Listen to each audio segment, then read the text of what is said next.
పోలీసులను చూడంగానే దొంగలు పారిపోతారు, కానీ పోలీసులే దొంగ లెక్క పారిపోయే పరిస్థితి ఉంటది ఎక్కడన్నా? ఎవ్వరికి తెలియకుండా కొంతమంది పోలీసులు అయిన కాడికి లోపటేస్తున్నారు. రెడ్ హ్యాండెడ్ గా దొరికితే తప్పించుకొని పోతున్నారు. శ్రీ సత్యసాయి జిల్లాలో ఒక పోలీస్ అన్న ఏం చేసిండ్రో చూడండి.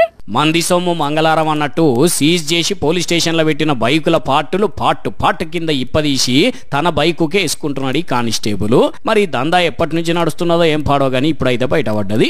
ఒక కేసులో పోలీసులు సీజ్ చేసిన తన బైకు మెకానిక్ షెడ్ దగ్గర కనిపించేసరికి దాని ఓనర్ షాక్ అయ్యి దగ్గరికి పోయి చూస్తే ఈ కానిస్టేబుల్ ఘనకార్యం బయటపడ్డది. ఇదేం తరికా సారు, గింత అన్యాయమా, ఇదేం లేకి బుద్ధి అని గట్టిగా నిలదీస్తుంటే తేలుగుట్టిన దొంగోతుగానే ఆ కానిస్టేబుల్ అక్కడి నుంచి ఎట్లా జారుకున్నాడో చూడండి. బండి కేసులో ఉంది, మీరు తెచ్చుకొని వచ్చి మడగాడు అవి ఇవి అంతా చెప్తారా? స్టేషన్ కోసం పదండి, ఇప్పుడు స్టేషన్ కోసం పదండి. ఇప్పుడు మీకుంది, కోర్టులో ఉంది, మాకు కావాల్సింది ఇదే.